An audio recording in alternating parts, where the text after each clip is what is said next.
Isso é o que poderá acontecer se não reduzirmos o ritmo do aquecimento global. Já há sinais. Espécies animais deslocam-se e algumas causam estragos nos ecossistemas. A elevação do nível do mar ameaça dezenas de milhares de vidas humanas. Mas há uma revolução científica em andamento para combater as mudanças climáticas. A tecnologia evolui rapidamente. Mas conseguiria suplantar um mundo em aquecimento? Terra, existe um futuro? O clima da Terra sempre mudou, mas raramente assim tão depressa. Em apenas 250 anos, o planeta ficou 1,5 grau Fahrenheit mais quente, quase 1 grau Celsius. Celsius é a escala usada pelos cientistas para medir a temperatura. No ritmo atual, a maioria dos climatologistas concorda que a Terra ficará 2 graus Celsius mais quente dentro de 50 anos e 3 graus mais quente no final do século. Como estará o nosso mundo em cada um desses estágios? E quais avanços tecnológicos e científicos estão sendo desenvolvidos agora para lidar com esses limiares?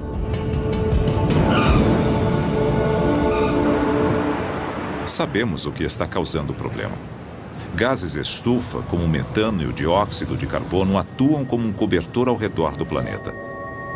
E esses gases estufa estão aumentando num ritmo ainda mais veloz.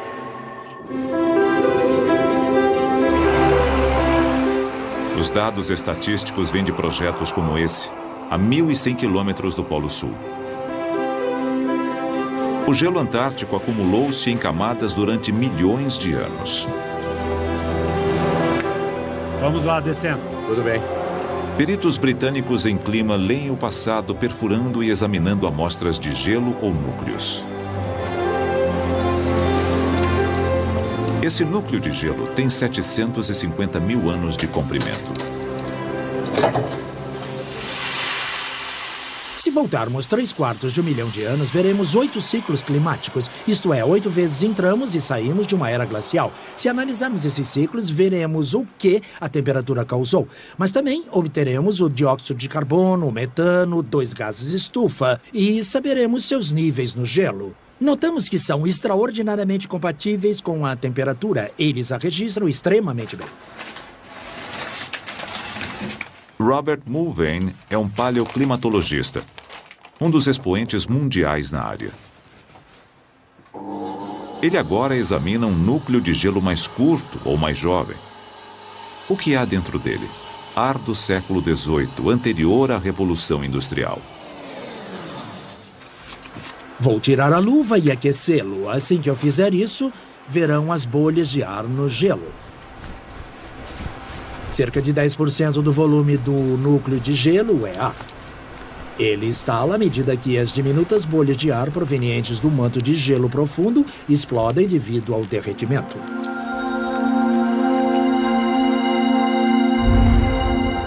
Não importa onde o dióxido de carbono é liberado. Ele se dispersa uniformemente na atmosfera superior. Sendo assim, o ar sobre a Antártida tem as mesmas concentrações de CO2 que o ar sobre Los Angeles, Atenas ou Xangai. Este ar é pré-industrial. Veremos o nível de dióxido de carbono que havia no ar antes de usarmos tanto combustível fóssil e despejarmos dióxido de carbono na atmosfera. Já vai estabilizar. Existe 288 partes por milhão. Os níveis atuais de dióxido de carbono são de 386 partes por milhão. Houve um aumento de 100 partes por milhão no período de apenas 250 anos. Pode não parecer muito, mas está a 100 partes por milhão mais alto que jamais esteve nos últimos 3/4 de 1 milhão de anos e tem subido 2 partes por milhão a cada ano ininterruptamente. Se não reduzirmos o volume de dióxido de carbono lançado na atmosfera, o nível continuará a subir e terá consequências sobre o clima. A preocupação com as mudanças climáticas levou as Nações Unidas a criar o IPCC, o painel intergovernamental sobre mudanças climáticas. Um grupo que representa as conclusões de mais de 4.000 climatologistas. A ciência ligada às mudanças climáticas atingiu um nível de sofisticação e confiabilidade que não deixa nenhuma dúvida de que os seres humanos têm prejudicado o clima da Terra. A elevação de quase 1 grau Celsius já causa impactos pequenos, mas significativos sobre o mundo natural. À medida que as temperaturas do ar e do oceano elevam-se, muitas espécies marinhas estão mudando de área, deslocando-se do Equador para os polos. Tierney Teese, uma bióloga marinha que trabalha no aquário de Monterrey, estuda esse fenômeno.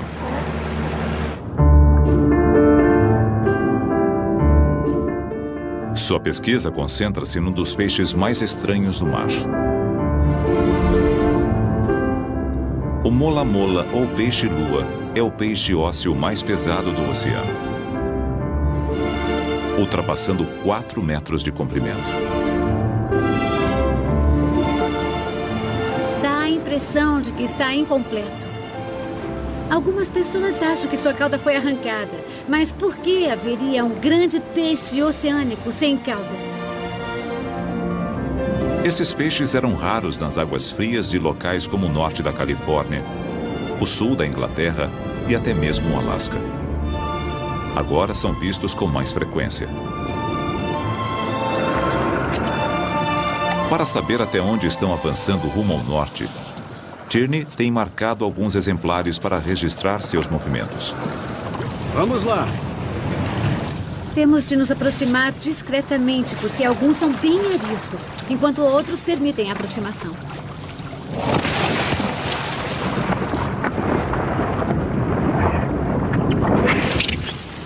Segurei. O segredo é inserir a identificação numa área onde não possa ser removida. Ou seja, logo abaixo da nadadeira dorsal. Beleza, perfeito. Uma vez afixada, a identificação permanece ali por 9 meses. Ela registra todos os deslocamentos do animal. Depois, num tempo pré-programado, ela se solta do animal, flutua até a superfície e envia os dados ao satélite.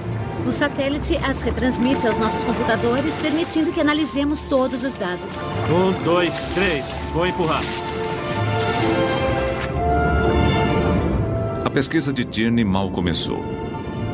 No entanto, dados mais claros da nova área desse peixe já começam a surgir. E o mola é só uma das muitas espécies que estão se deslocando. As mudanças climáticas não se resumem a dizer que o oceano está um pouco quente, porque o aumento do calor, esse 1 grau, altera uma série de outras coisas. Pode mudar os níveis de oxigênio, os níveis de nutrientes e os padrões de circulação. As mudanças climáticas estão alterando muitas coisas simultaneamente.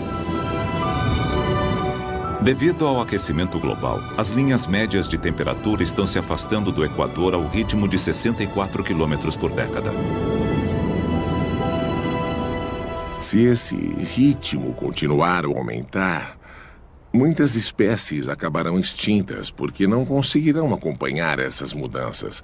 E como essas espécies dependem umas das outras, existe o risco de haver um colapso do ecossistema. O colapso do ecossistema é exatamente o que está acontecendo com as florestas de pinheiros da Colômbia Britânica. Elas estão sendo devoradas por um besouro que antes era mantido sob controle pelas temperaturas extremas do inverno. Menos de 1 grau foi só o que a temperatura subiu. No início da década, a população do besouro do pinheiro começou a quadruplicar a cada ano e a floresta não resistiu.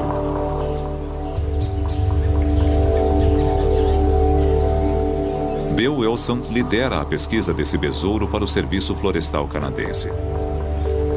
Emocionalmente arrasador. A visão do pinheiro vermelho não é sinal do outono nem do inverno. É o sinal de morte. Ele foi morto pelo besouro do pinheiro. Esse besouro é responsável pela maior infestação de insetos na história da América do Norte. Nos últimos 10 anos, o besouro do pinheiro destruiu cerca de 13 milhões de hectares de floresta, uma área do tamanho da Louisiana.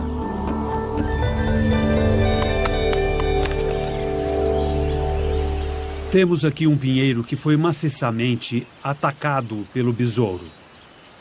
O que ocorre é que as fêmeas que conseguem atacar a árvore excretam um feromônio que atrai um grande número de outros besouros. Rapidamente as árvores são aniquiladas. Quando o besouro consegue penetrar na casca, imediatamente ele começa a se alimentar da árvore e depois põe ovos. Os ovos costumam eclodir após 7 ou 10 dias e as larvas logo começam a se alimentar. Eles enfraquecem a árvore e a doença se instala. O início é avassalador demais para controlar com inseticidas. No ritmo atual, 3/4 dos pinheiros maduros da Colômbia Britânica terão desaparecido por volta de 2019. Devemos parar e refletir, pois um inseto do tamanho de um grão de arroz está causando todo este estrago nas florestas norte-americanas. O ataque do besouro do pinheiro é só uma das muitas formas como quase 1 grau de elevação está afetando o delicado equilíbrio da natureza e ameaçando a sobrevivência das espécies. Em Utah, o pica, que sobreviveu aqui durante 40 mil anos, poderá ser o primeiro mamífero a se tornar extinto. Na África, a migração anual de mais de 1 milhão de quinus está ameaçada, à medida que a seca dizima as pradarias onde se alimentam. Nas florestas tropicais das Américas Central e do Sul, 70 espécies de rãs arlequins já estão extintas. Muitas mais estão em perigo. E no mundo todo, os recifes de corais, que abrigam 25% de toda a vida marinha, estão morrendo à medida que os oceanos absorvem mais dióxido de carbono e se tornam cada vez mais ácidos.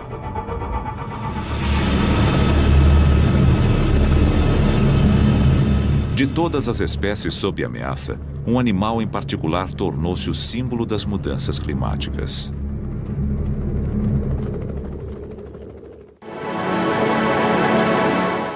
Essa é a Passagem Noroeste, uma extensão congelada de gelo marinho no litoral norte do Alasca. Durante a Era do Descobrimento, inúmeros exploradores tentaram usar essa passagem como um atalho entre a Europa e a Ásia, mas falharam. O gelo era sólido demais. Porém, em 2007, aconteceu algo extraordinário. O gelo marinho ártico rompeu-se e derreteu num ritmo sem precedentes. Havia 23% menos que o registrado em qualquer ano anterior. O gelo marinho recua todo o verão. Mas em 2007 desapareceu tanto que pela primeira vez grandes embarcações puderam navegar pela Passagem Noroeste. Se esse nível de contração continuar, não haverá gelo marinho no verão ártico por volta de 2020. Se perdermos todo o gelo marinho e ele não se recompor, o que é uma possibilidade, pois ele some no fim do verão, e talvez a água tenha absorvido tanta energia solar que o gelo marinho jamais se recomponha, então haverá mudanças importantes e essencialmente permanentes no clima do hemisfério norte.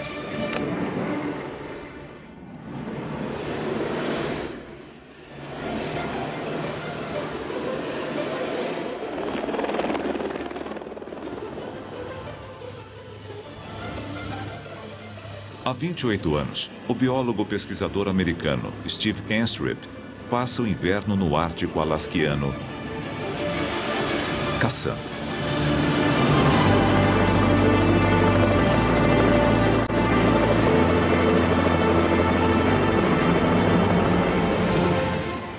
Sua presa é um dos animais mais magníficos do planeta.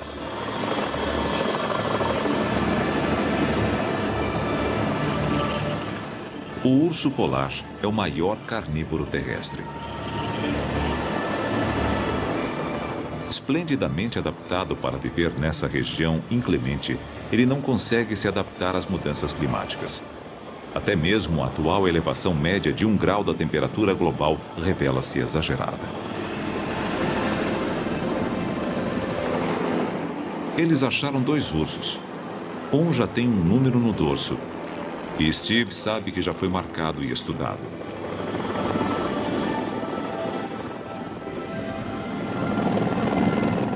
Usando um dardo tranquilizante, ele ceda o urso não marcado, uma fêmea. Vou dar a volta. Tudo bem. Vou tentar pousar mais adiante. Nós tentamos avaliar o bem-estar atual dos ursos e projetar o futuro para ver como ficará o bem-estar dessa população. Steve e sua equipe fazem uma série de testes para avaliar o tamanho, o peso e a saúde do animal. Fazemos isso para obter medidas diferentes. Esta é a circunferência total, cerca de 120,3. É isso. A pesquisa revela que muitos ursos polares estão ficando desnutridos. A nutrição dos ursos polares depende inteiramente das focas que captura na superfície do gelo. Portanto, eles dependem totalmente do gelo marinho para sobreviver. Nossa preocupação atual é que o gelo marinho nesta parte do mundo tem diminuído num ritmo muito veloz. Esta fêmea teve filhotes recentemente. Está produzindo leite.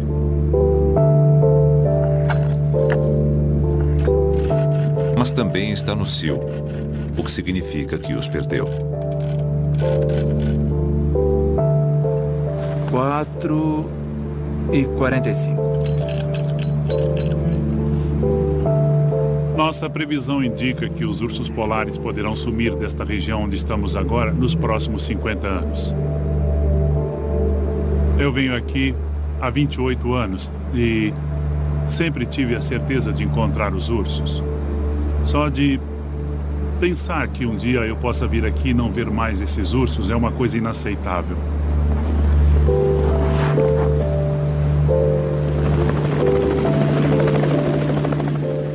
A ursa marcada continuará a ser dada por mais 1 hora antes de se recuperar inteiramente. O gelo marinho de seu lar ártico diminuiu porque enquanto as temperaturas no resto do mundo subiram quase 1 grau Celsius, aqui elas subiram 3 graus. Vemos uma reação maior, ou seja, mais aquecimento no Ártico devido às reações que ampliam os fatores.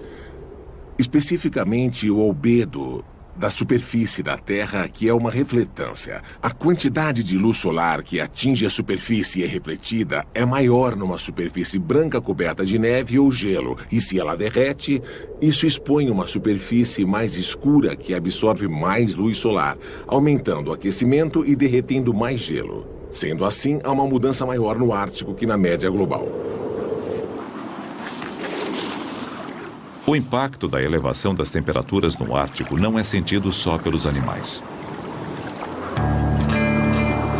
Isolada pelo gelo marinho 9 meses por ano, a Ilha Barter abriga cerca de 300 pessoas, a maioria da etnia Inupiaq.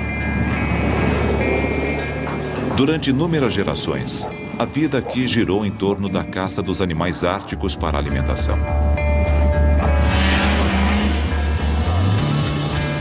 Atualmente, eles trocaram os trenós de cães por motos de neve. Robert Thompson é um caçador Inupiaq. Hoje, ele se dirige ao que já foi uma generosa área de caça. Estamos perdendo alguns mamíferos. Vamos perder o boião mascarado. Provavelmente, serei testemunha da sua extinção nessa área. O urso polar também desaparecerá. O número de caribus diminuiu, assim como o de algumas aves. Se eles sumirem, também desapareceremos. Nosso povo morrerá. Nossa cultura baseia-se nos animais. Poderemos importar diversos tipos de comida e continuar aqui, mas as coisas que fazemos e nos definem acabarão. Por volta da metade deste século, a maioria dos cientistas prevê que estaremos vivendo num mundo 2 graus mais quente, a menos que façamos algo sobre isso. E isso é viável. Já há tecnologias disponíveis para impedir que isso aconteça. Uma delas permite que queimemos o combustível fóssil mais sujo de todos,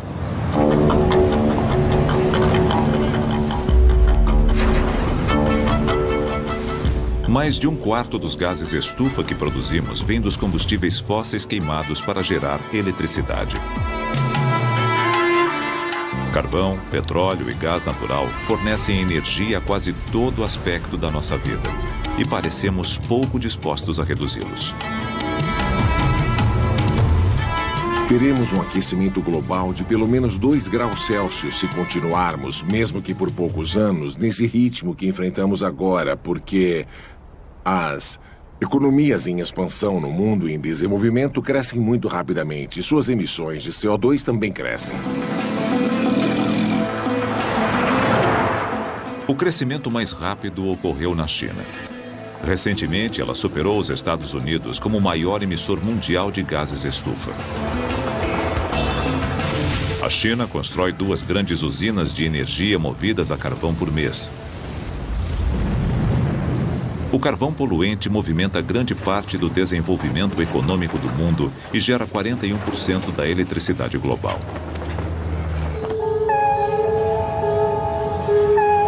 Mas agora há uma tecnologia extraordinária que promete transformar o carvão num combustível mais limpo.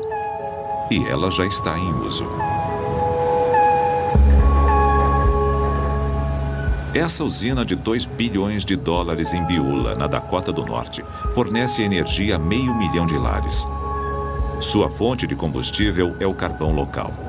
E sua tecnologia pioneira chama-se Captura e Estocagem de Carbono, CCS em inglês. Trata-se de um processo em 2 partes. A primeira parte captura o dióxido de carbono na fonte.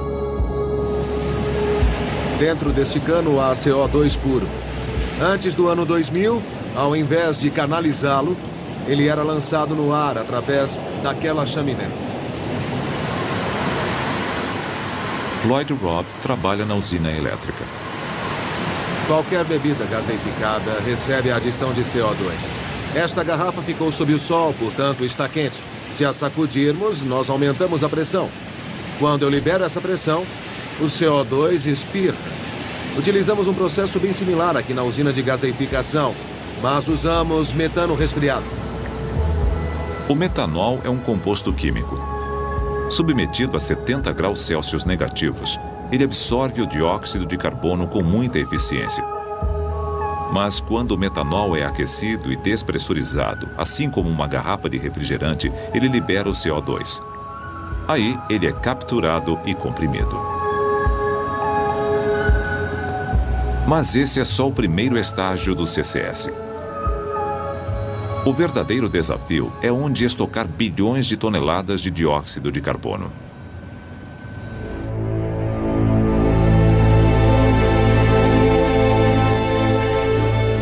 A solução para isso pode estar aqui, nos magníficos desfiladeiros de arenito de Utah, adequadamente chamados de Carbon County.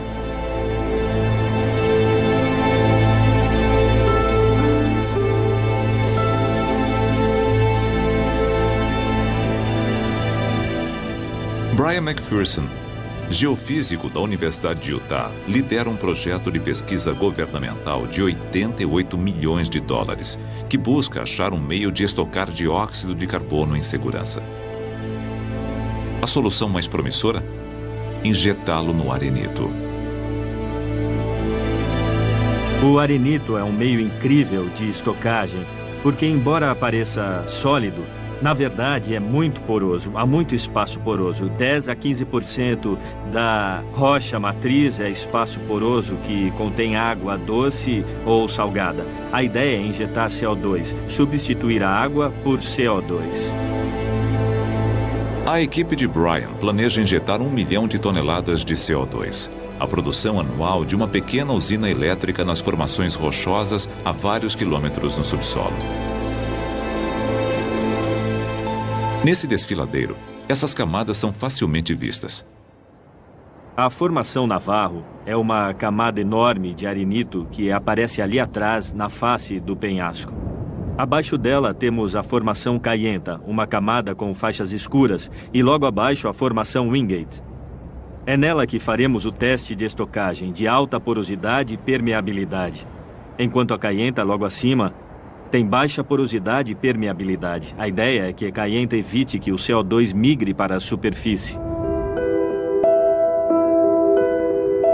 Se a vedação natural funcionar, a capacidade potencial de estocagem de formações geológicas como as de arenito é enorme. No estado de Utah, onde estamos agora, temos pelo menos 50 anos de estocagem potencial em formações geológicas, e é uma estimativa conservadora.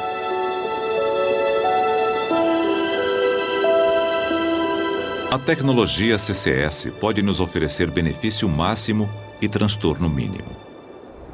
A vantagem da CCS é permitir que usemos a maior fonte de energia de combustíveis fósseis que temos.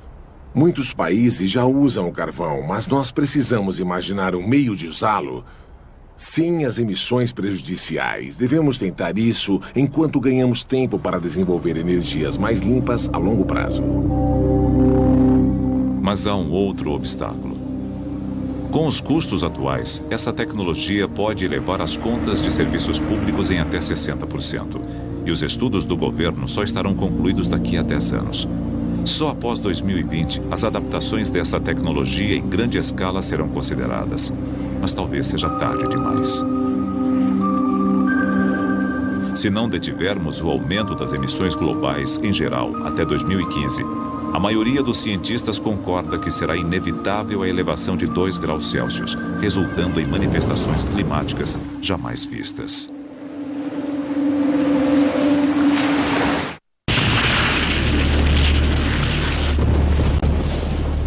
Uma das consequências mais visíveis das mudanças climáticas foi o aumento do nível dos mares. Eles subiram mais de 20 centímetros desde meados do século XIX. No mundo 2 graus Celsius mais quente, eles subirão outros 20 centímetros.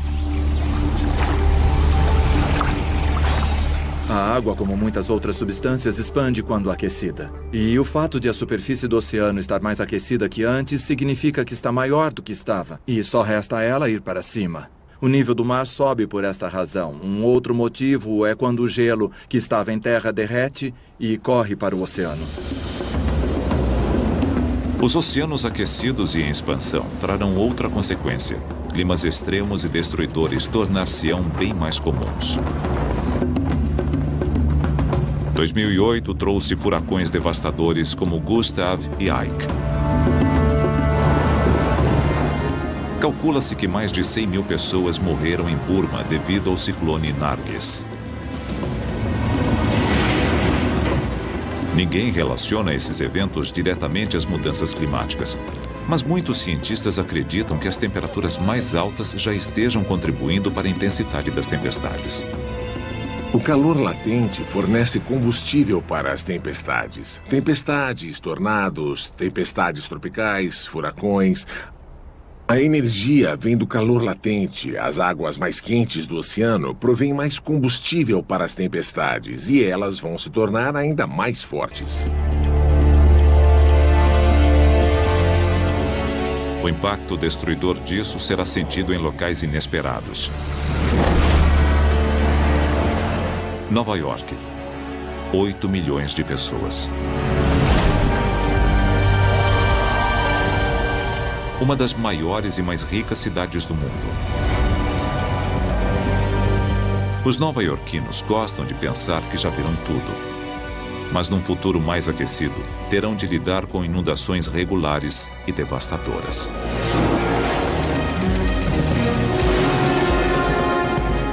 Nova York não está imediatamente vulnerável a uma elevação do nível do mar. Os mares teriam de subir 6 metros para submergir Manhattan. Mas no mundo 2 graus Celsius mais quente, a cidade de Nova York tem mais chances de sofrer uma inundação devido à subida da maré. Isso porque a cidade é vulnerável a furacões.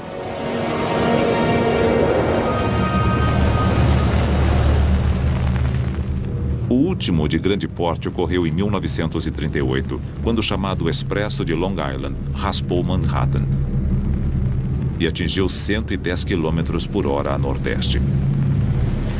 Mais de 600 pessoas morreram. Centenas de casas foram arrastadas para o mar. Hoje, essa tempestade seria considerada de categoria 3.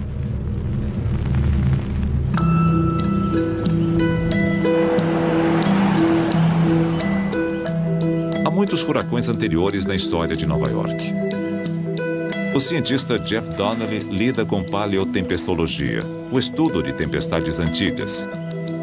Assim como os climatologistas na Antártida, ele faz isso pesquisando a história e extraindo amostras de núcleo. Mas não são núcleos de gelo, e sim de lama. Jeff procura evidências de maré meteorológica.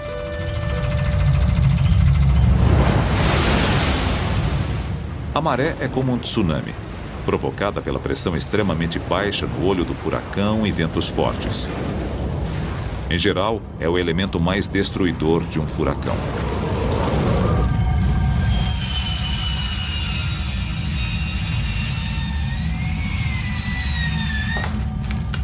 Isso nos dá a frequência com que um local como Nova York foi atingido por grandes furacões no passado.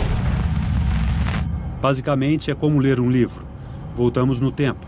Ao cortá-lo, vemos o fértil sedimento orgânico que se deposita todos os dias. Mas, ocasionalmente, à medida que penetramos mais no núcleo, temos estas grandes camadas de areia que resultam da maré meteorológica que recobre a praia e leva a areia até os lagos e chatos. Esta grande camada data do furacão de 1938 da Nova Inglaterra. Estes núcleos são de locais próximos à cidade de Nova York. Foram depositados pelo furacão de 1821. Foi a última vez que Nova York sofreu o impacto de um furacão intenso. Isso provavelmente é de 1815, 1675, 1635 e anteriores. São de antes da colonização europeia do leste da América do Norte. São furacões não documentados de uma época bem antiga. Sabemos que a ocorrência de furacões intensos assim em Nova York é possível. Já ocorreram muitas vezes no passado e voltarão a ocorrer no futuro.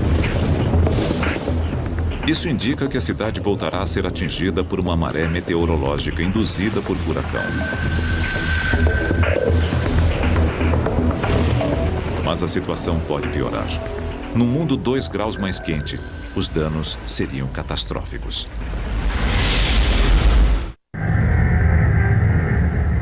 Se as temperaturas globais subirem 2 graus Celsius ou mais, as cidades costeiras existentes em todas as partes do mundo estarão mais vulneráveis que nunca.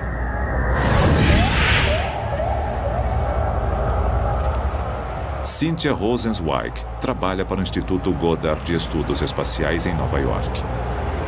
É uma das principais climatologistas dos Estados Unidos. Sua equipe fez uma projeção virtual para ver como Nova York seria afetada pela inundação da maré meteorológica. Uma parte das projeções das mudanças climáticas que é virtualmente certa é que o nível dos mares aumentará. Isso serve de base para a ocorrência das inundações costeiras. À medida que o nível do mar aumenta, a tempestade não precisa mudar. Basta que ela ocorra com o nível do mar mais elevado, pois isso fará com que a água avance mais ainda em direção à terra. O tipo de maré que a área de Nova York viu em 1821 e 1938 foi causada por uma tempestade rara. As nossas projeções mostram que, devido às mudanças climáticas por volta de 2050, essa tempestade destruidora não mais ocorrerá uma vez a cada 40 anos, e sim a cada 20 anos. É muito provável que os nossos filhos testemunhem essa tempestade catastrófica. O que antes era um desastre centenário pode ocorrer dentro de poucas décadas.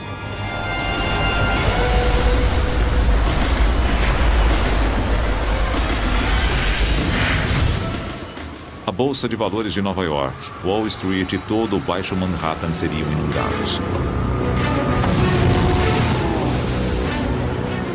Faixas de distritos externos como State Island, Queens, Brooklyn e partes de Nova Jersey também seriam inundadas. Mas talvez haja um meio de impedir isso.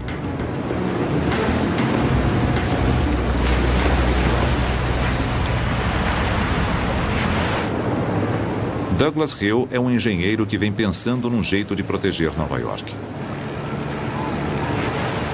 Ele e seus colegas do grupo de pesquisas de Stony Brook têm um plano. Toda essa água na parte interna da cidade poderia ser contida por 3 barreiras instaladas nos canais que ficam ao redor de Nova York. Uma ali, onde está situada a ponte Verrazano. Uma onde o East River encontra o estuário de Long Island. E outra do outro lado de State Island. As 3 cercariam esta área e a protegeriam da maré vinda do oceano ou pelo estuário de Long Island. Barreiras similares já foram construídas pelo mundo. Em Londres, a barreira do Tamisa, que abrange uma área bem menor que a de Verrazano, funciona desde 1982. A julgar pelo que custou a barreira do Tamisa, cada uma custaria de 1,6 a 1,8 bilhões. As 3 custariam uns 5 bilhões de dólares. Os planos para esse tipo de proteção ainda estão na prancheta. Mesmo que fossem construídas, as barreiras só protegeriam metade da área metropolitana de Nova York. Mas a cidade já começa a planejar meios de se preparar para as mudanças climáticas. Em outras áreas, a solução pode não ser tão simples.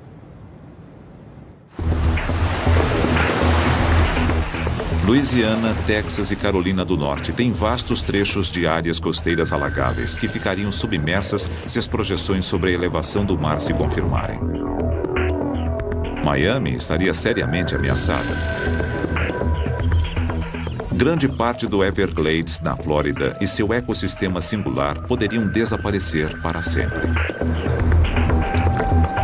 As ilhas de Tuvalu, no Pacífico Sul, já sofrem com inundações regulares. Se o nível do mar subir mais um pouco, as ilhas desaparecerão sob o mar.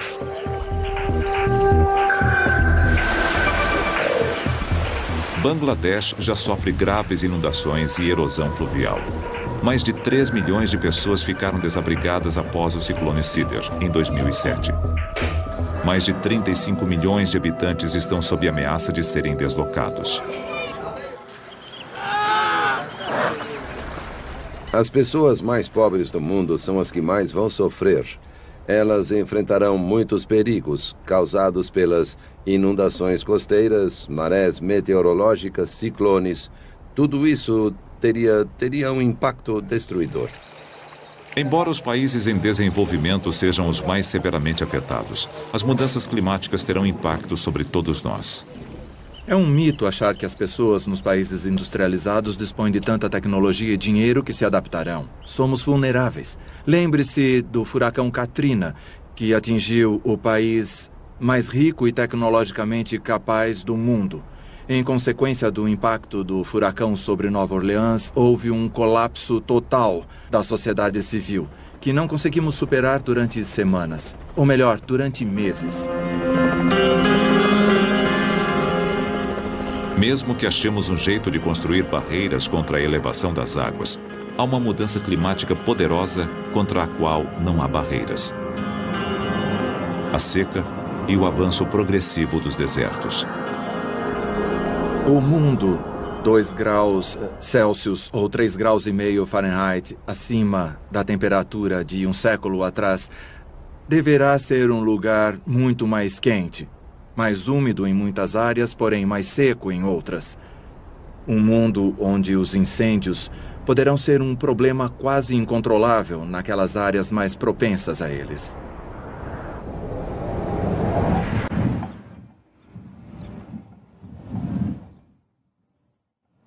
Nenhum lugar dos Estados Unidos está mais alerta quanto a essa ameaça que a Califórnia. Em junho de 2008, a Califórnia sofreu uma seca generalizada. Os reservatórios tinham metade da capacidade. Isso levou a um controle rígido da água e ao seu racionamento.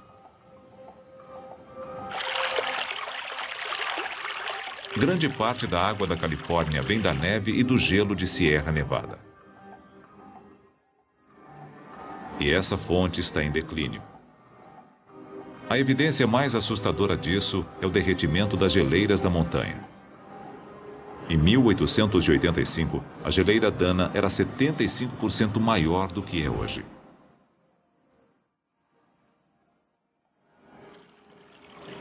O climatologista Anthony Westerling, da Universidade da Califórnia, Merced, tem observado as mudanças.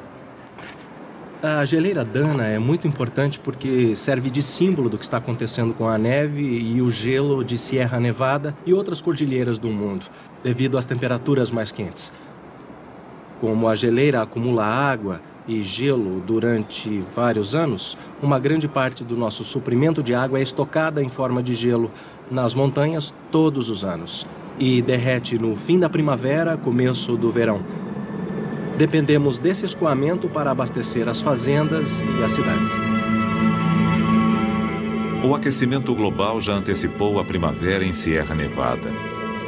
Não havendo tempo suficiente para a neve do inverno cair e acumular, e resultando em menos água para a Califórnia. Mesmo com um aumento da temperatura inferior a 1 grau, as geleiras estão encolhendo no mundo todo. À medida que a Terra fica mais quente, a aceleração do degelo glacial será uma grave ameaça para grandes populações. Os maiores temores concentram-se no Himalaia, que abastece os grandes rios do subcontinente indiano, o Indus e o Ganges. Haverá uma forte redução no fluxo de água de todos os rios que emanam desses grandes reservatórios de gelo na cordilheira do Himalaia. Se isso acontecer, vai afetar 500 milhões de pessoas que vivem no subcontinente e cerca de 250 milhões na China. Com um aumento de 2 graus Celsius, a escassez de água afetará não só os estoques potáveis, mas a agricultura. Zonas áridas podem substituir as áreas cultiváveis em todo o mundo. E a seca tem outra consequência devastadora. Uma nova pesquisa revela que, se o mundo ficar ainda mais quente, as temporadas de incêndios poderão ser muito piores.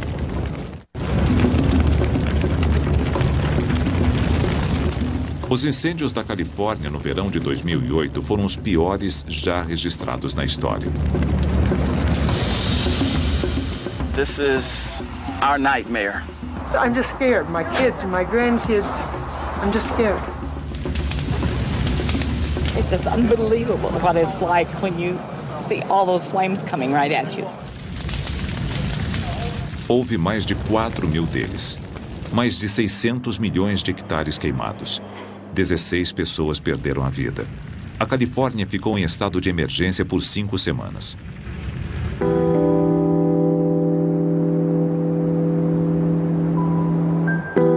Um incêndio ocorreu aqui, na base de Sierra Nevada. Mas o que houve em 2008 não foi um evento isolado.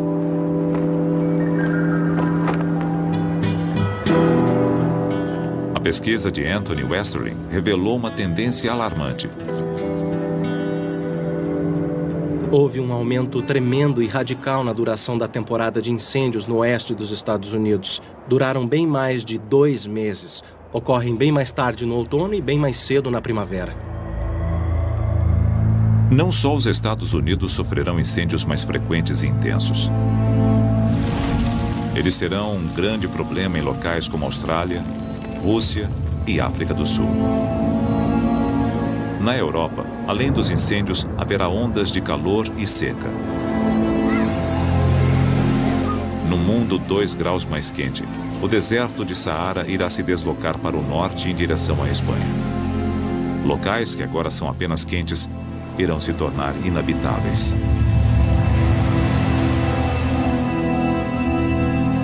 Em alguns países, esse tipo de mudança será uma questão de vida ou morte. Um aumento de 2 graus na temperatura pode causar um estresse hídrico em várias partes do mundo. Por volta de 2020, Só na África haverá entre 75 a 250 milhões de pessoas afetadas pelo estresse hídrico devido às mudanças no clima. Se quisermos evitar os efeitos de um mundo 2 graus mais quente, esforços individuais para reduzir as emissões, poupando a energia em casa e no trabalho, precisarão se tornar um hábito. A coisa mais importante que a sociedade humana pode fazer para reduzir seus impactos sobre o clima global é aumentar a eficiência com que usamos a energia. Carros mais eficientes, aviões mais eficientes, bem como ar-condicionado, lâmpadas mais eficientes, aparelhos mais eficientes e processos de fabricação. Há um tremendo potencial.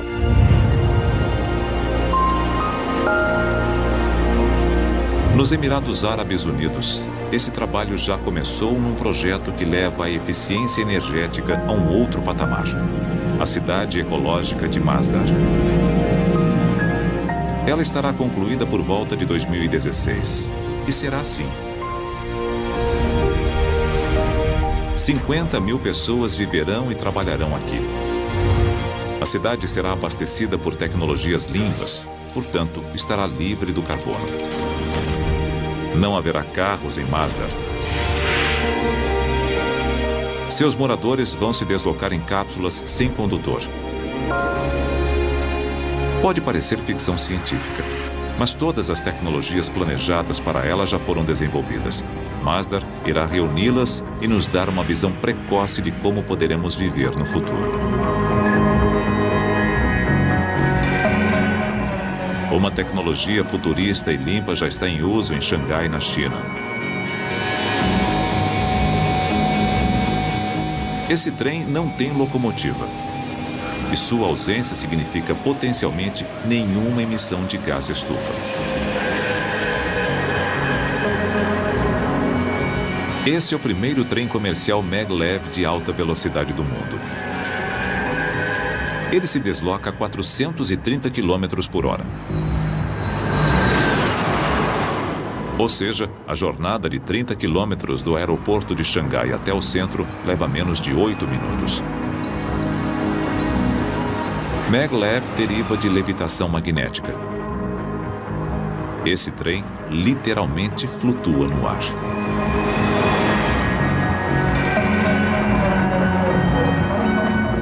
Fan Mao é diretor do Centro Chinês de Pesquisa e Desenvolvimento do Maglev. Ímãs fixadas na parte de baixo do trem o mantêm no ar. A gravidade tenta puxá-lo para baixo. Juntas, essas duas forças fazem o trem levitar. Uma vez fora do solo, outro campo magnético no trilho faz o trem deslizar ou reduz sua velocidade.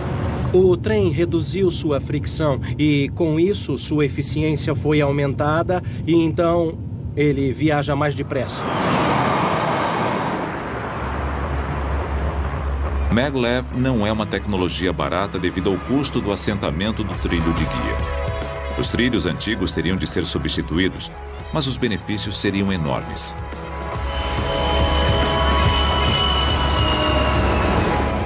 A fonte de emissões de gás estufa que mais cresce é o transporte aéreo. Os Maglevs poderiam oferecer uma alternativa aos voos sobre a Terra e mudar completamente a forma de se viajar pela Europa, Ásia e Estados Unidos.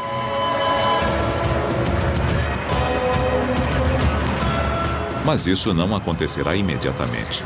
O Maglev de Xangai é veloz e eficiente, mas não é totalmente isento de emissões. Isso porque a força magnética que impulsiona o trem é fornecida pela eletricidade. E aqui em Xangai, essa eletricidade é gerada por carvão. Para essa brilhante tecnologia realmente ter impacto, precisamos aperfeiçoar a captura e a estocagem de carbono, ou arranjar um meio alternativo de produzir eletricidade. Um país do mundo já fez isso utilizando-se da natureza. 99,9% de sua eletricidade é produzida com emissão zero de gás estufa.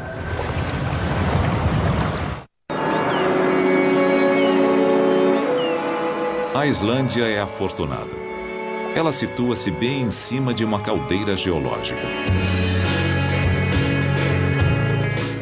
No spa Blue Lagoon, perto da capital Reykjavik, as pessoas banham-se nas emissões de uma usina elétrica.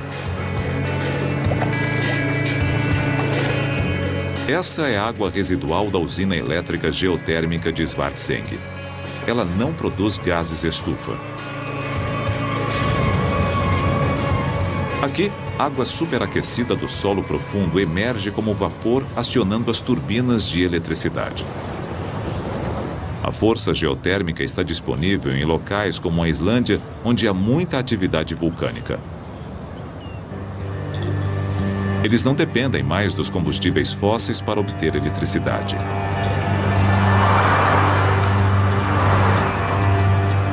Mas os carros, sim. A Islândia tem mais carros por pessoa que os Estados Unidos. Mas está lançando uma nova tecnologia que pode transformar esses bebedores de gasolina em algo do passado e frear o aquecimento global. Este carro parece igual aos demais. Tem a aparência típica de um carro a gasolina qualquer, mas é movido a hidrogênio. Usa célula de combustível. Essa tecnologia está sendo lançada pela companhia de Jon Bjørn Skulason.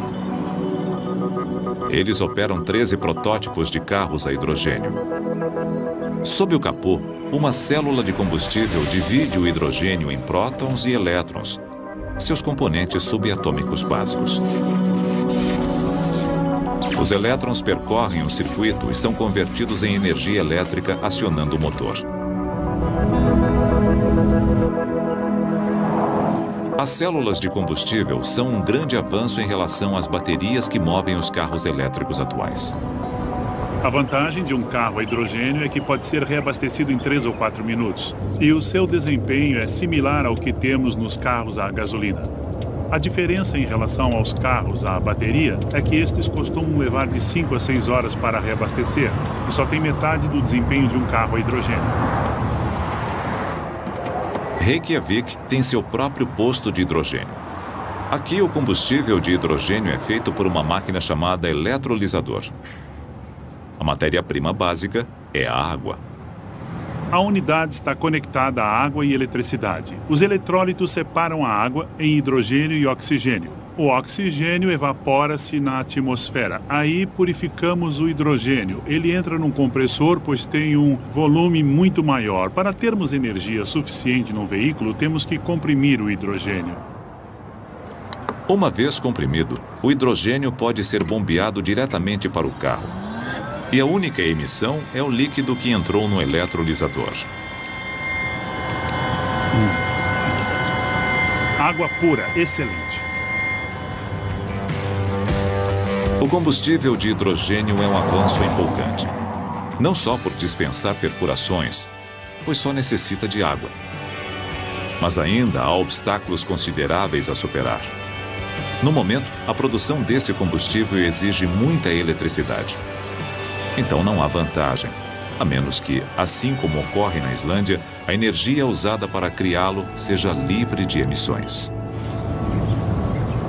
A Islândia quer ser uma nação completamente livre do gás estufa até 2050, a primeira da Terra.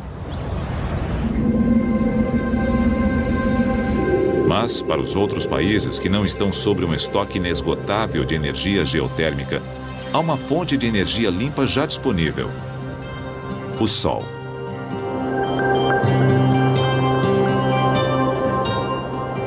No sul da Espanha, na província de Granada, um avanço em energia verde. Uma usina solar que funciona mesmo quando o sol não brilha. Quando estiver pronta, Andasol cobrirá quase 2,5 quilômetros quadrados e fornecerá energia para 50 mil lares. É um grande progresso, porque uma usina de carvão com produção similar emitiria 180 mil toneladas de dióxido de carbono por ano.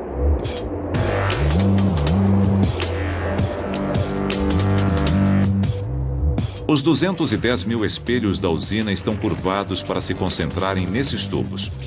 O óleo aquecido em seu interior moverá as turbinas a vapor, gerando eletricidade. O ingrediente secreto em Andasol está dentro desses tanques. Sal derretido.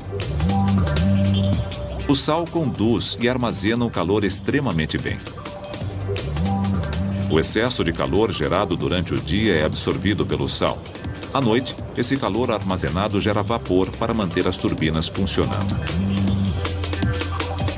No futuro, esse tipo de energia poderá vingar. Para deter o aquecimento global, isso será vital. Usinas solares enormes poderão ser instaladas em grandes extensões secas e ensolaradas no norte da África, Texas e nos estados com desertos. Vastas áreas, atualmente inadequadas até para a agricultura, podem ser ideais para a geração de energia. A Espanha não é o único país que avança no uso de tecnologias de energia renovável. Em Tirunemalai, na Índia, o excremento humano é usado para gerar as luzes das ruas da cidade. Outras cidades indianas estão considerando isso. Na China, a barragem Three Gorges é a maior usina hidrelétrica do mundo. Foi projetada para produzir o equivalente a 22 grandes usinas termoelétricas a carvão.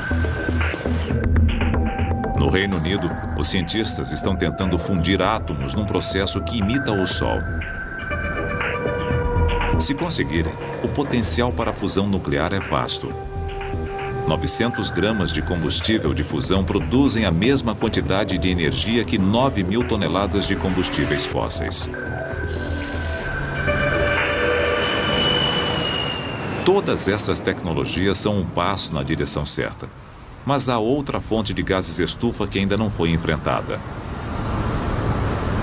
Uma fonte que produz até mais que o setor de transportes.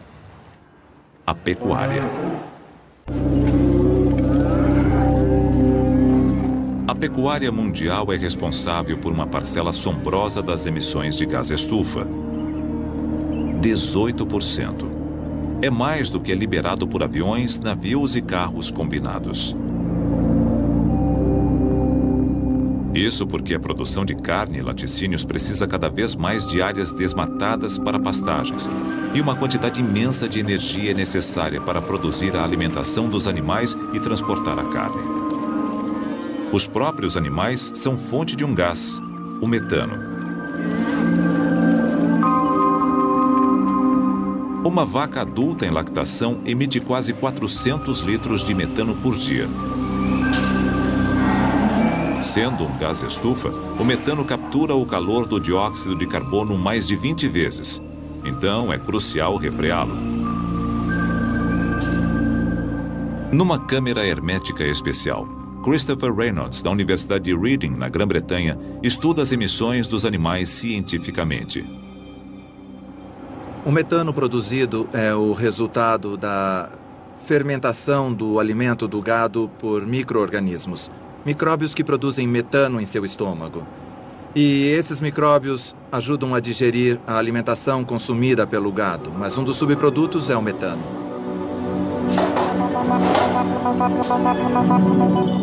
Oposto à crença popular, só 5% do metano é expelido pelo traseiro do gado. Os outros 95% saem pela boca e nariz. Deter essa fonte de gás estufa seria um avanço importante. Uma das ambições de quem trabalha nessa área é tentar encontrar um antibiótico verde, um composto vegetal bioativo que tenha ação antimicrobiana. Em outras palavras, que vise especificamente os micro-organismos que vão produzir metano. Um tratamento inibidor do metano é só uma solução parcial.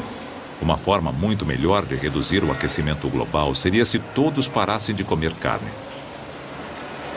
Mas isso não vai acontecer. Outras formas de reduzir as emissões do gado estão sendo desenvolvidas. Na University of Western Australia, em Perth, um produto estranho cresce lentamente num laboratório.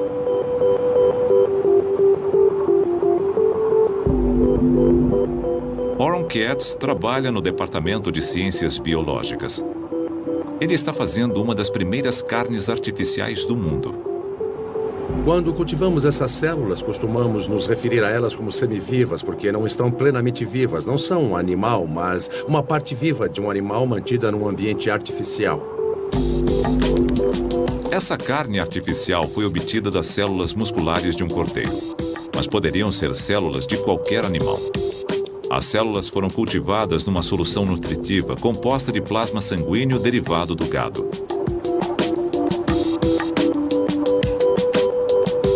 As culturas dessas células são desenvolvidas num bioreator sob microgravidade que constantemente gira a carne para que cresça em 3 dimensões. Sem esse movimento, a carne ficaria achatada. Só teria a espessura de algumas células. Mas há um outro problema a ser superado. Se a carne artificial quiser imitar a verdadeira. Há uma pesquisa em andamento que tenta achar meios de exercitar essas células para que se alinhem e tenham uma textura mais similar ao músculo. Isso pode ser feito de 2 modos, estimulando eletricamente as células ou exercitando-as fisicamente por meio de aparelhos diminutos, pequeninas academias para que elas cresçam e se pareçam mais com músculos. Oron levou essa carne artificial singular para a Grã-Bretanha até um dos maiores chefes do mundo. Possuidor de 3 estrelas do Michelin, Heston Blumenthal é famoso por fundir ciência com gastronomia. Essa carne é tão moderna que, na Grã-Bretanha, não é reconhecida como alimento e, portanto, não pode ser legalmente ingerida. Ela tem um cheiro de fígado cru. Eu nunca a cheirei, mas... Eu não posso comê-la, então é só isso que eu posso dizer. Vocês querem transformá-la num hambúrguer minúsculo mais caro do mundo. Sim, é o que é no momento. Esse é o tamanho máximo nesse estágio. Muitas pessoas podem achar que uma carne criada em laboratório seja pouco apetitosa. Mas esse chefe discorda. Como um catalisador para conversas, debates e ideias, ela é fantástica porque quantas pessoas ficam contentes ao comer presunto fatiado, que na verdade não é presunto, é carne processada de animais que estavam sob condições inadequadas. Essa é isenta disso. É algo que foi cultivado. Num laboratório. Ser criada num laboratório é um problema, mas para mim tem o potencial de ser bem mais ético. A tecnologia ainda está engatinhando. Mesmo quando os cientistas descobrirem como aumentar a produção, essa substância artificial só funcionará como carne moída. Bifes e peitos de frango de laboratório continuam um sonho distante. E sua produção não é economicamente viável ainda. Embora a carne artificial ainda leve décadas para existir, há outra tecnologia revolucionária que também imita a natureza e pode estar disponível dentro de poucos anos. E poderia reduzir os atuais níveis de dióxido de carbono, algo vital no mundo 1 ou 2 graus mais quente.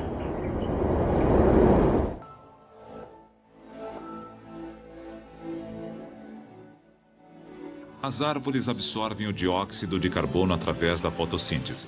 Elas têm um papel vital no controle do clima do planeta. Será que um reflorestamento em larga escala não compensaria o aquecimento global? É possível, mas há um problema. Estamos ficando sem terra. As florestas estão sendo derrubadas ou queimadas e transformadas em terra cultivável num ritmo de 35 mil hectares por dia. Mas a ciência talvez já tenha uma alternativa. O que chamamos de árvores artificiais são tecnologias que fazem o que as árvores fazem quanto ao dióxido de carbono. Isso é, retiram o dióxido de carbono e o modificam, mantendo fora da atmosfera e evitando o efeito aquecedor do CO2. Enquanto as energias renováveis e as tecnologias como a captura e a estocagem de carbono buscam deter a liberação de mais CO2, as árvores artificiais podem reduzir a quantidade que já está no ar. 2 homens, talvez, já tenham dado um grande passo nessa busca científica. O físico teórico Klaus Lochner e o engenheiro Ellen Wright. Os 2 se conheceram aqui, na Biosfera 2, no Arizona. A Biosfera 2 foi o maior ecossistema artificial completamente hermético já construído. O local perfeito para estudar como as mudanças no dióxido de carbono afetariam o planeta. Allen e Klaus começaram a discutir como fazer uma árvore sintética viável. Eles sabiam que seria um passo enorme na luta contra o aumento dos níveis de CO2 e o aquecimento global. O primeiro artefato que construíram usava hidróxido de sódio, uma substância conhecida por sua habilidade em absorver o dióxido de carbono, mas imediatamente tiveram problemas. A solução de hidróxido de sódio é um material muito ruim para se trabalhar, é muito corrosivo e cáustico. Como candidato potencial à tecnologia, ele não funcionou. Então, voltaram ao trabalho e construíram isso. O avanço em relação ao segundo artefato foi que abandonamos as soluções líquidas de hidróxido de sódio como forma de coletar o dióxido de carbono. Substituímos por um plástico capaz de coletar o dióxido de carbono diretamente quando está seco. Ele capta o CO2 tão rapidamente quanto o hidróxido de sódio. Há tempos, esse plástico mágico é produzido para ser usado com descalcificadores. Mas ninguém pensou em usá-lo pela sua habilidade natural em absorver dióxido de carbono. O novo protótipo, que mais parece um armário alto que uma árvore, foi pendurado com folhas do plástico. Mas para o plástico ser reutilizável, ou seja, economicamente viável, eles precisavam achar um jeito de fazê-lo liberar o CO2. Outra substância, o carbonato de sódio, tinha propriedades que conseguiam remover o CO2 do plástico. Mas depois, esse CO2 precisava ser extraído da solução de carbonato de sódio, um processo que exigia muita eletricidade. Se nós usássemos o artefato químico elétrico para que pudéssemos extrair o CO2 e recorrêssemos a uma usina a carvão para obter a eletricidade necessária, não faria sentido ter esse artefato. Seria contraprodutivo caminhar nessa direção. Frustrados, Klaus e Allen optaram por uma abordagem diferente para ver se conseguiriam simplificar o processo. Eles decidiram fazer um experimento básico usando nada mais complicado que uma redoma hermética conectada a um monitor de dióxido de carbono. Dentro, filamentos do plástico especial. Dentro da redoma, há uma pequena chaminé, por onde sobra ar e acima dela o material plástico que fica apoiado sobre uma pequena torre. E podemos observar como ele absorve o CO2.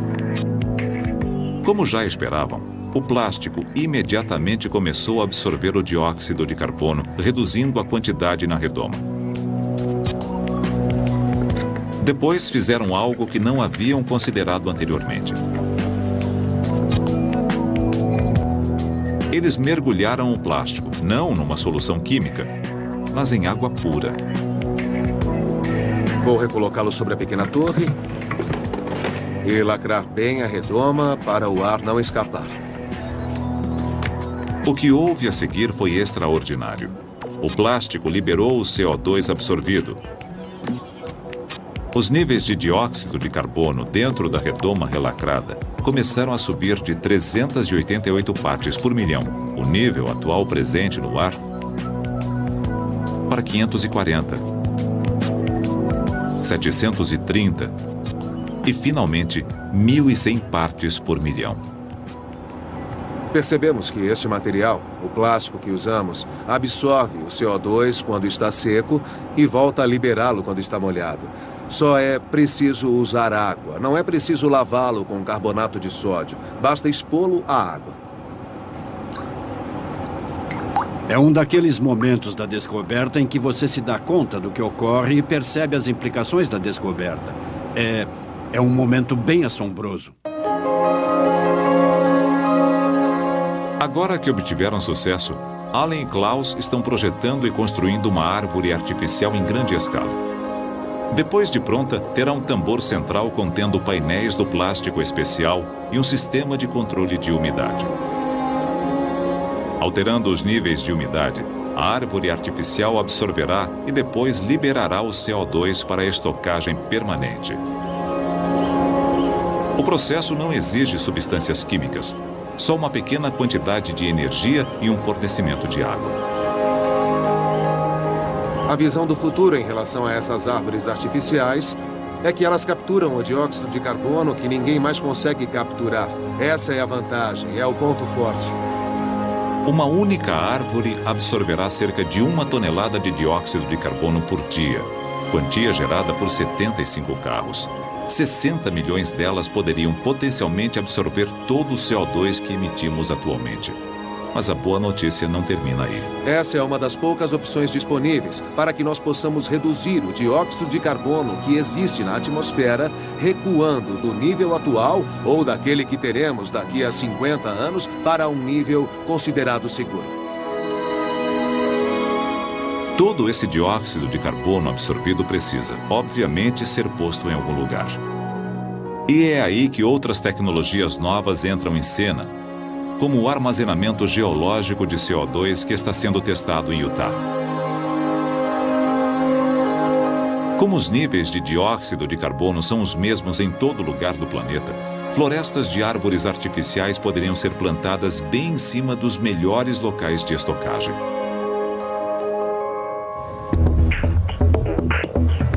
As descobertas científicas como as árvores artificiais e os avanços em energia renovável poderiam deter as mudanças climáticas causadas pelo homem, até mesmo revertê-las. Mas se medidas como essas não forem adotadas, a Terra, 3 graus mais quente, poderia sofrer uma série de mudanças irreversíveis. Um cenário de pesadelo para os cientistas. 3 graus Celsius mais quente. São quase 5 graus e meio Fahrenheit. Alguns cientistas dizem que esse seria o ponto de desequilíbrio em que as mudanças no clima mundial poderiam fugir ao controle. Um aquecimento global de 3 graus Celsius resultaria num outro planeta. Em um planeta que já não existe há milhões de anos. Não havia humanos aqui quando existia essa temperatura. O nível do mar seria outro e as zonas climáticas mudariam de lugar. Seria um planeta muito diferente. Peter Cox é um cientista do Hadley Center, na Grã-Bretanha, um dos principais grupos do mundo em pesquisa climática. No subsolo, há uma série de supercomputadores que prevêem o tempo, seja ele atual ou num futuro distante. À medida que projetamos além dos 3 graus, estamos projetando um sistema climático bem além do existente. Mas há indícios de antigos registros climáticos e do que já sabemos sobre o tema que o sistema climático pode mudar abruptamente. Um sistema climático que poderia mudar abruptamente num mundo 3 graus mais quente é aquele que traz chuvas a áreas perto do Equador, como a floresta amazônica. À medida que o sistema aquece, há um padrão de temperaturas oceânicas nos trópicos que afasta a chuva da Amazônia. A estação seca se amplia e na Amazônia, quando a estação seca dura mais de 4 meses, o fogo assume o controle e a floresta tropical úmida se transforma em savana. Quando o fogo controla uma floresta, ele cria condições que tornam inevitáveis outras queimas e há um efeito cascata. Pelo menos o equivalente a 10 anos de emissões de carbono estão estocados na floresta amazônica e grande parte deles seria devolvido à atmosfera. Os pesquisadores climáticos identificaram uma vasta faixa no leste da Amazônia que está vulnerável a mega incêndios em potencial. Não há dúvida que uma perda florestal dessa escala teria um impacto enorme sobre o clima do planeta, até mesmo além da quantidade avassaladora de CO2 que seria liberada.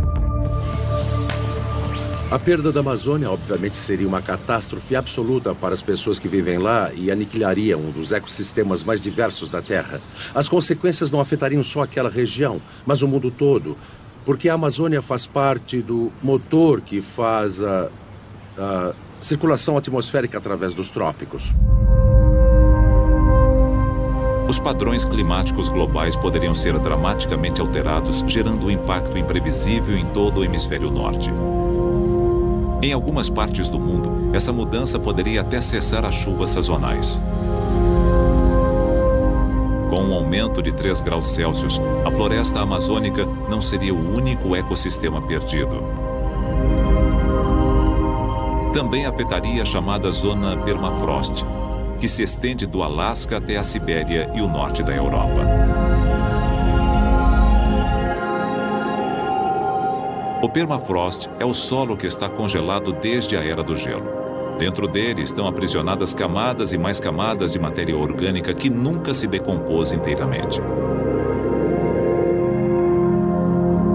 O permafrost já está começando a descongelar, permitindo que os micróbios decomponham seu antigo carbono e o liberem como gás estufa na atmosfera. As estimativas indicam que cerca de 1,5 bilhão de toneladas de carbono estão presas na zona permafrost, o equivalente a 150 anos de emissões pelos índices atuais.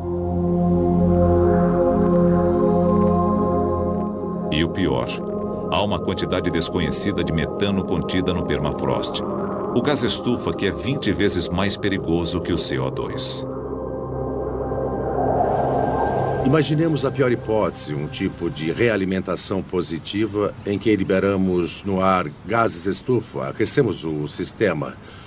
O permafrost derrete e esse outro carbono é liberado, aumentando o problema. Temos uma espécie de bomba-relógio ali composta de gases estufa. O volume absoluto dos gases estufa que poderiam ser liberados no permafrost elevariam as temperaturas médias bem mais que 3 graus Celsius. Na Groenlândia e na Antártida, há outra bomba relógio: os mantos de gelo. Diversamente do gelo marinho ártico, os mantos de gelo formam-se principalmente em terra. Só o vasto manto de gelo da Groenlândia contém 2.850 trilhões de toneladas de água. No momento, essa água está contida no gelo, que em certos locais tem mais de 3 quilômetros de profundidade. Porém, mesmo com os atuais níveis de aquecimento, os mantos de gelo já começam a se tornar instáveis e a se deslocar. Se começarem a derreter e o gelo se deslocar mais depressa, pode haver uma grande descarga no oceano e uma elevação substancial do nível do mar em metros. Houve muitas ocasiões no passado em que os mantos de gelo começaram a se desintegrar e o nível do mar subiu vários metros por século. Mas, na maioria desses casos naturais, o motivo que causou essas mudanças foi bem menor que a influência humana responsável pelas mudanças atuais. Se o aquecimento global exceder 3 graus Celsius e o manto de gelo da Groenlândia derreter, os cientistas preveem uma elevação de 7 metros ou 23 pés do nível do mar. Eis o que aconteceria com os litorais da América do Norte,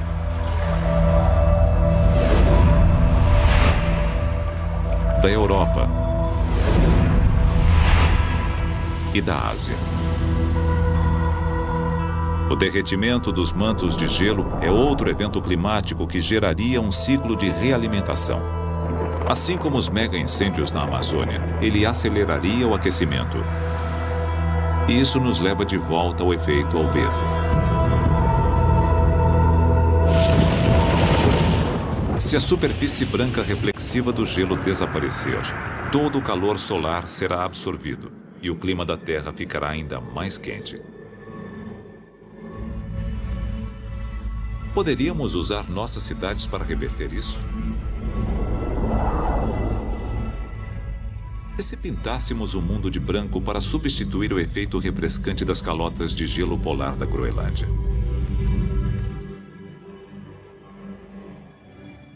No México, no norte da África, na Grécia e na Espanha, as pessoas vivem há muito tempo em vilarejos caiados de branco. Casas brancas são mais frescas. Embora artificialmente criadas, isso também produz o efeito albedo. Porém, a maioria das cidades está coberta de asfalto e cimento escuro. Isso não deflete o calor, mas o absorve. As cidades, na verdade, criam seus próprios microclimas. As temperaturas em áreas construídas podem ser até 5 graus Celsius mais quentes que na zona rural. Haveria uma forma de transformar as cidades grandes e modernas em cintilantes vilarejos gregos, pelo menos em termos de refletância? O futuro será desse jeito?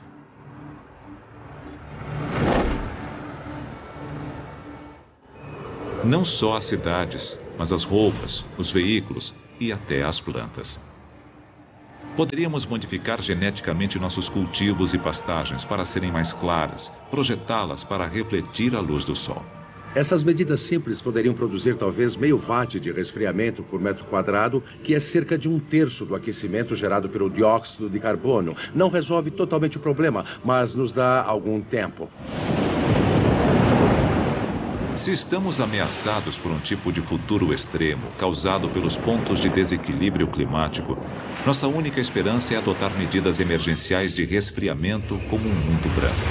Medidas que podem acabar transformando o nosso planeta não pelo aquecimento gerado pelo homem, mas pelo design humano.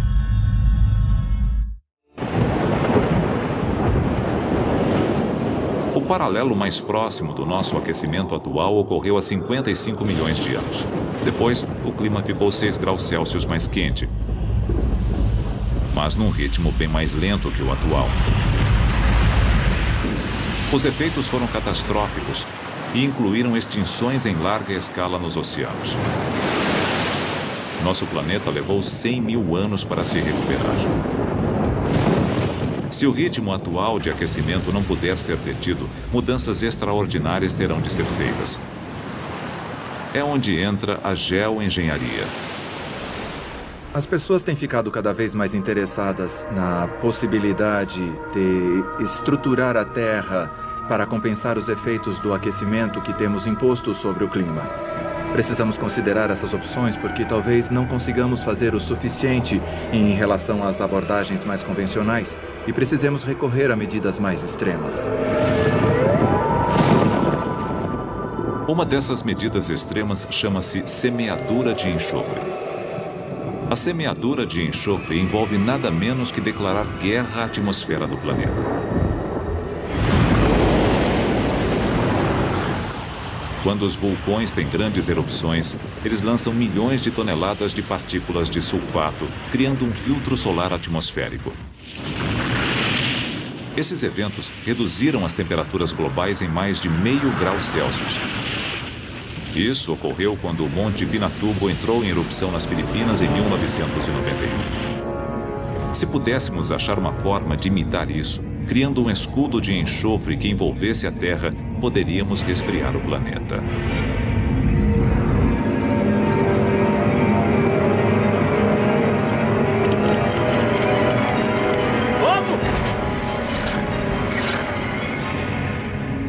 Talvez o exército pudesse disparar enxofre na alta atmosfera usando suas armas.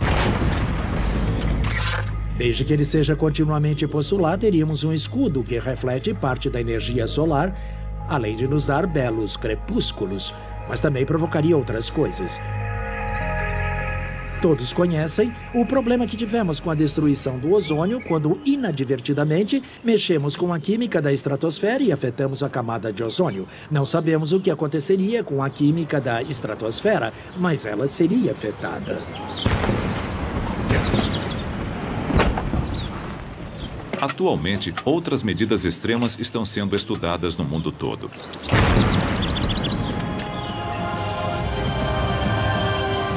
Como navios que borrifariam névoa no ar, criando mais nuvens.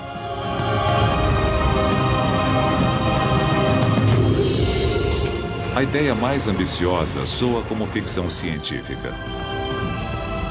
Milhões de espelhos lançados em órbita refletiriam a luz solar para longe da Terra. Se pusermos um espelho lá, ele precisará ter 2.000 quilômetros de diâmetro. Outra ideia, talvez, fosse pôr muitos espelhos menores com pequenos computadores a bordo para posicioná-los na direção certa. É algo grandioso demais para considerarmos. Seria imensamente dispendioso. Mas não precisamos chegar a esse estágio. Soluções e tecnologias existem ou estão sendo desenvolvidas para deter e até reverter o aquecimento global. Os pontos de desequilíbrio e as medidas extremas e absurdamente caras não precisam entrar em cena. A ideia é uma emergência. Atingimos um ponto em que precisamos de ações drásticas, rapidamente, se quisermos evitar desastres num futuro próximo, mas especialmente na escala de tempo dos nossos filhos e netos. Nós já podemos ver os esboços da solução. Podemos ver os esboços do que precisamos fazer tecnologicamente, bem como economicamente e também politicamente. Tenho todos os motivos para crer que existe um lampejo de sanidade, sabedoria e prudência na personalidade humana. Em consequência disso, coletivamente, conseguiremos resolver esse problema. Segundo os cientistas, se quisermos ter alguma chance de impedir que a Terra sofra um aquecimento potencialmente calamitoso, as emissões globais de carbono devem atingir seu ápice por volta de 2015. Quanto mais tempo esperarmos para reverter a situação, mais difícil será. Versão brasileira, DPN Santos.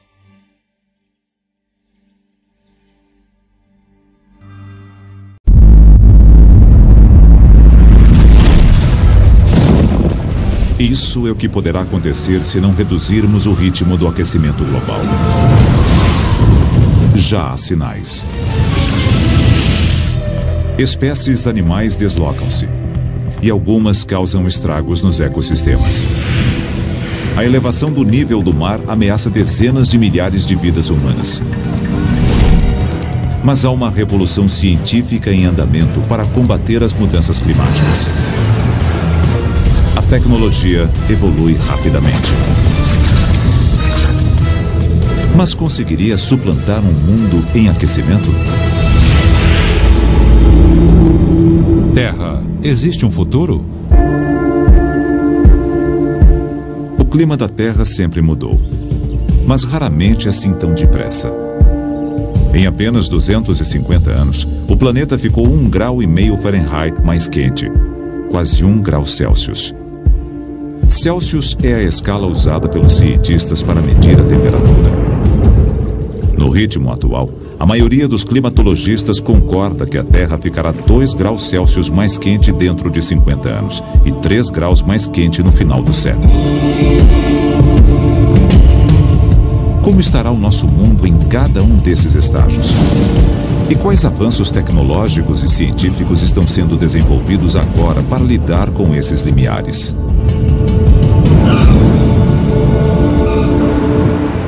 Sabemos o que está causando o problema.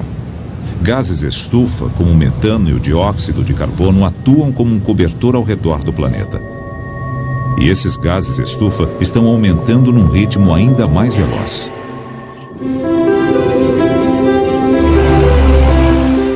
Os dados estatísticos vêm de projetos como esse, a 1.100 quilômetros do Polo Sul. O gelo antártico acumulou-se em camadas durante milhões de anos. Vamos lá, descendo. Tudo bem. Peritos britânicos em clima leem o passado perfurando e examinando amostras de gelo ou núcleos. Esse núcleo de gelo tem 750 mil anos de comprimento. Se voltarmos 3/4 de 1 milhão de anos, veremos 8 ciclos climáticos, isto é, 8 vezes entramos e saímos de uma era glacial. Se analisarmos esses ciclos, veremos o que a temperatura causou, mas também obteremos o dióxido de carbono, o metano, 2 gases estufa e saberemos seus níveis no gelo. Notamos que são extraordinariamente compatíveis com a temperatura. Eles a registram extremamente bem. Robert Mulvaney é um paleoclimatologista, um dos expoentes mundiais na área. Ele agora examina um núcleo de gelo mais curto ou mais jovem. O que há dentro dele? Ar do século XVIII, anterior à Revolução Industrial. Vou tirar a luva e aquecê-lo. Assim que eu fizer isso, verão as bolhas de ar no gelo. Cerca de 10% do volume do núcleo de gelo é ar. Ele estala à medida que as diminutas bolhas de ar provenientes do manto de gelo profundo explodem devido ao derretimento.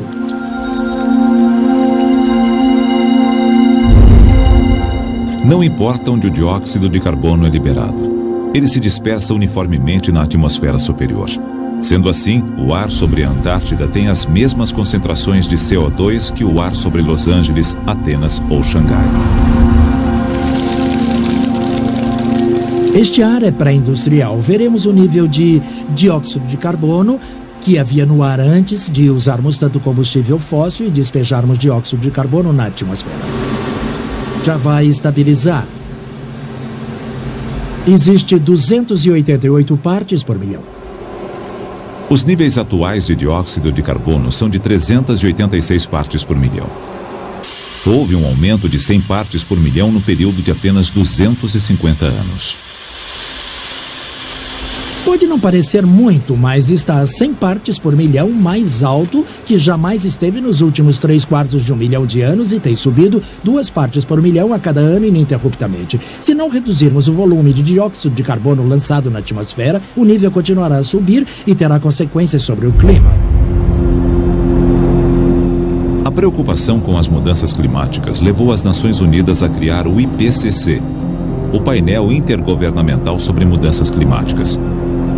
Um grupo que representa as conclusões de mais de 4.000 climatologistas. A ciência ligada às mudanças climáticas atingiu um nível de sofisticação e confiabilidade que não deixa nenhuma dúvida de que os seres humanos têm prejudicado o clima da Terra. A elevação de quase 1 grau Celsius já causa impactos pequenos, mas significativos sobre o mundo natural. À medida que as temperaturas do ar e do oceano elevam-se, muitas espécies marinhas estão mudando de área, deslocando-se do Equador para os polos.